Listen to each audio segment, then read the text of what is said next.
যত দ্রুত সম্ভব সরকার দায়িত্ব হস্তান্তর করবে। একটা অপপ্রচার চালানো হচ্ছে যে সরকার 180 কার্যদিবস তার ক্ষমতা ধরে রাখবে।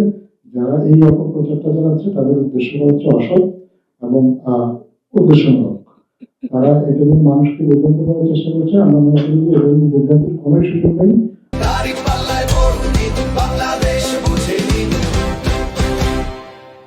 সরকার প্রথম থেকেই জনগণকে নিশ্চিত করেছে যে নির্বাচন শেষ হওয়ার পর আপনার যারাই নির্বাচিত হবেন, সংখ্যাগরিষ্ঠতা পাবেন, তাদের হাতে রাষ্ট্র পরিচালনার ভার তুলে দিয়ে সরকার তার দায়িত্ব থেকে সরে যাবে।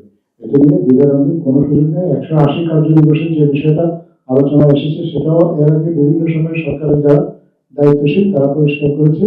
এই 180 কার্যদিবসের মধ্যে আমাদের যে নির্বাচিত জাতীয় সংসদ যেটা হবে সেখানে সংসদ সদস্যরা প্যারালালি কনস্টিটিউয়েন্ট অ্যাসেম্বলি সদস্য হিসেবে কাজ করবেন, গণপরিষদের সদস্য হিসেবে কাজ করবেন এবং যে সংস্কার জুলাই যে চার্টার যেটা এটা যদি অনুমোদিত হয় বা এটা যদি পাস হয় তাহলে আপনার সংস্কারের ধারা উপধারা সেগুলোর ল্যাঙ্গুয়েজ কি হবে ইত্যাদি এগুলো তারা ঠিক করবেন এবং এই কাজটা করবেন নির্বাচিত সংসদ সদস্য। বর্তমান অন্তর্বর্তীকালীন সরকারের সেখানে কোনো ভূমিকা থাকবে না।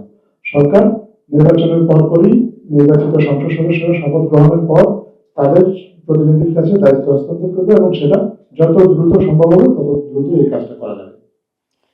আমরা বলতে পারি সর্বোচ্চ মানে কুইকেস্ট সবচেয়ে দ্রুততম সময়ে হ্যান্ডওভার হবে। এটা যদি দেখা যায় যে 3 দিনের মধ্যে যদি এমন হয় যে ইলেকশন এমপিরা শপথ নিয়েছে, নেওয়ার পরে সংখ্যাগরিষ্ঠ দল লিডারকে ডাকা হচ্ছে যে আপনি আসেন শপথ নেন as a new prime minister, আমরা 3 দিনের মধ্যেই এটা হয়ে যেতে পারে। মানে 15 ফেব্রুয়ারি তেও হয়ে যেতে পারে, এটা 16 ফেব্রুয়ারিতেও হতে পারবে।